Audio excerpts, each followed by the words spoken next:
Presiden Joko Widodo meresmikan Bandara Kertajati pada 24 Mei 2018.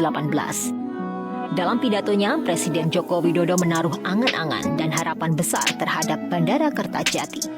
Pada akhir Juni 2023, tim Realitas bertolak ke Majalengka untuk melihat wajah Bandara Internasional Kertajati. Suasana sepi sudah mulai terasa saat tim memasuki bandara. Di dalam terminal penumpang tak terlihat kesibukannya, hanya petugas kebersihan dan beberapa karyawan bandara. Padahal pada bulan Mei dan Juni 2023, Bandara Kertajati mulai beroperasi perdana melayani penerbangan haji. Dan untuk rute terjadwal terdapat maskapai AirAsia tujuan Kertajati Kuala Lumpur yang terbang di hari Rabu dan Minggu. Namun setelah itu kembali sepi. Angan-angan bandara internasional ini nyatanya jauh dari realita. Sepinya penumpang membuat para maskapai undur diri satu persatu karena bisnis yang tak menguntungkan. Semenjak pandemi, tidak ada lagi penerbangan di bandara ini. Bandara mengalami peningkatan penumpang karena adanya penerbangan haji. Ini dilihat dari data grafik pergerakan penumpang 5 bulan terakhir. Sementara itu, lokasi bandara disebut kurang strategis. Pengamat kebijakan publik Agus Pambagio mengatakan dipilihnya Kertajati menjadi bandara sudah keliru. Pemanfaatan fungsi bandara dinilai belum berjalan lurus dengan biaya yang sudah dikeluarkan. Butuh upaya kebijakan dan strategi bisnis untuk menyelamatkannya. Tak heran jika selama 5 tahun ini Bandara Kertajati hanya jalan di tempat. Adillah pada kami tak bodoh, meski memang kami tak pandai. Tapi kami berjanji akan tetap mengkritik sesuai isi hati. Hei penguasa, ini kami rakyat jelata. Engkau ada untuk siapa? Hei penguasa, ini kami rakyat jelata. Mau sampaikan semua keluh kesah.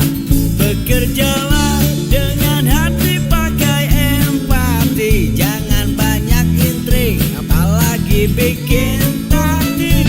Bijaklah dalam membuat peraturan. Jangan sampai bikin aturan yang berat sebelah.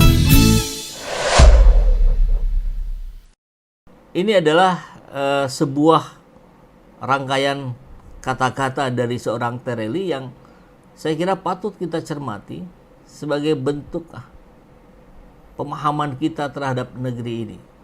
Kita jadi ingat ada sebuah hadis ya kalau tidak salah. Innama mubazirina ikhwana syaiton.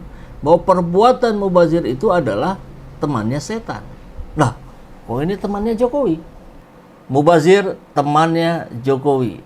Saya tidak nyinyir, tapi saya ingin membuka mata biar kita itu pintar dikit lah.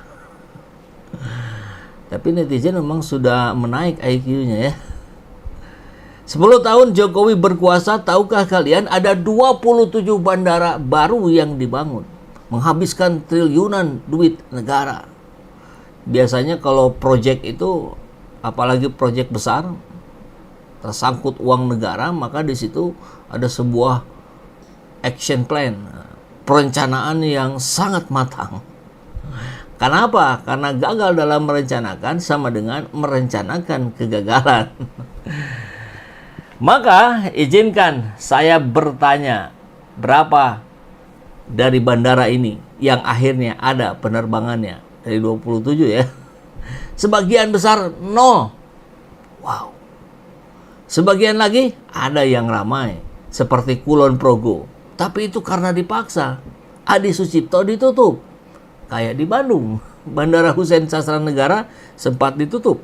Konon katanya oleh wali kota yang baru akan dibuka lagi. Ditutup buat apa? Buat pindah ke Bandara Kertajati. Ternyata enggak. Pindahnya ke Jakarta. Apakah ini tidak terprediksi? Tentu tidak terprediksi. Ini buktinya gitu. Kalau terprediksi kan Bandara Kertajati tidak akan dibuat. Sebagian lagi bahkan sudah dipaksa tutup. Bandara Bandung. Apakah Kertajati jadi ramai? Tidak tuh. Penumpangnya lari ke Jakarta. Secara waktu kurang lebih sama. Ya. saya karena saya ada di Bandung, dari Bandung ke Kertajati, Bandung ke Suta misalkan, ya, lebih kurangnya sama. Tapi ya kita lebih nyaman ke Jakarta. Kenyamanan kata kuncinya. Termasuk yang saya ambil foto peresmiannya, saya posting di sini katanya ya. Izinkan saya bertanya, setiap hari ada berapa pesawat yang mendarat di Bandara Ngeloram, Jawa Tengah? What? 11.000 triliun pesawat? Atau nol? 11.000 triliun itu identik sekali dengan kata-katanya Jokowi ketika mengatakan bahwa di kantong saya ada 11.000 triliun. Waalaikumsalam dari Asef Hasanuddin, kemudian dari Rizky Kurniawan. Apa ini? Kok jadi bahas Pramono Anung? Oke, nah apa yang sebenarnya terjadi? Sederhana. Di Indonesia itu pembangunan dilakukan demi proyek saja, bukan demi kebutuhan. Jadi ada kebutuhan, ada keinginan. Kan di keluarga kita juga biasa begitu ya, kebutuhan keluarga dan keinginan keluarga. Kalau keinginan kita masuk mall, ya semua dibeli. Tapi kalau kebutuhan ada catatan. Oh, perlunya ini. Ya sudah, itu saja yang dibeli. Begitu ya. Nah, sama ini juga gitu. Kamu bangun 27 bandara, bagus. Demi akses transportasi dan lain-lain, bagus banget. Tapi, apakah di titik tersebut memang mendesak bandara baru? Sebesar apa bandara yang dibutuhkan? Tutup mata. Kertajati adalah contoh epik. Saat nafsu tinggi proyek, triliunan habis hanya untuk membangun bandara yang hitungan jari penerbangannya. Kenapa nggak dulu kamu cukup bangun bandara level kabupaten dulu? 10-20 tahun baru di-upgrade. Dia tidak mau. Mereka butuh proyek. Pangandaran justru saya kira yang lebih membutuhkan area pariwisata yang banyak diminati oleh banyak orang. Ibu Susi pernah menyampaikan itu. Ya, Bu Susi tinggal di sana, tahu persis kebutuhannya seperti apa. Gitu. Saya teringat sekali saat setiap Pemda kabupaten rebutan bangun terminal bus di luar kotanya. Mega, miliaran, kosong. Jadi tempat tinggal hantu. Apa sih kebutuhan rakyat? Bodoh amat. Bangun dulu itu bandara. Duitnya ngocor deras. Sampai lupa, bagaimana rakyatnya mau naik pesawat saat penghasilan mereka rendah. Tiketnya beli pakai daun. Ini sarkas kali ya. Pun sama dengan IKN yang dibangun. Logika proyek kembali dipakai. Bangun itu IKN, gelontorkan ratusan triliun. Tapi apakah itu kebutuhan rakyat? Mereka membual tentang pemerataan ekonomi timur, Jakarta tenggelam, dan dusta lainnya. Kita tahu ya, sebelum IKN dibangun, di framing dulu itu, Jakarta akan tenggelam. Ternyata di pesisir pantainya malah dibangun yang baru-baru. Gimana itu? Izin minum dulu.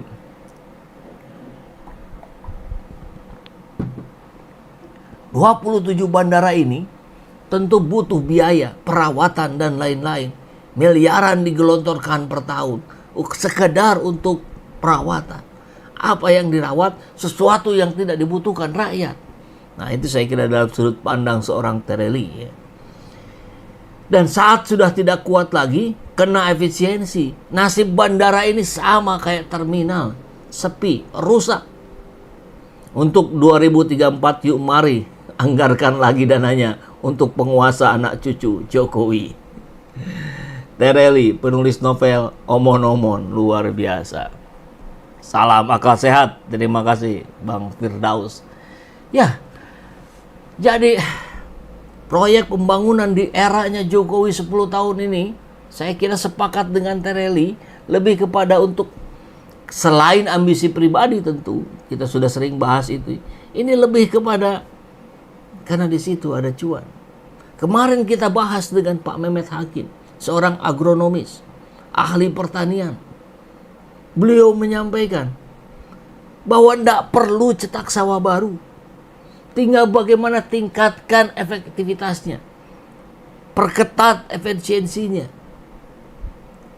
Sawah-sawah yang ada di Indonesia ini bisa ditingkatkan 2-3 kali lipat.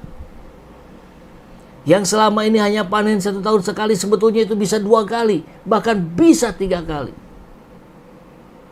Tentu ini melibatkan banyak pihak. Kementerian Perindustrian, Kementerian Koperasi, Kementerian Dalam Negeri, dan banyak lagi yang lain. Terutama Kementerian PU dan Pertanian. Kalau fokus ke situ, bangun irigasinya, subsidi pupuknya, kembali lagi tuh uang. Sekarang dipakai infrastruktur yang tidak ada penggunanya. Ini kan mubazir.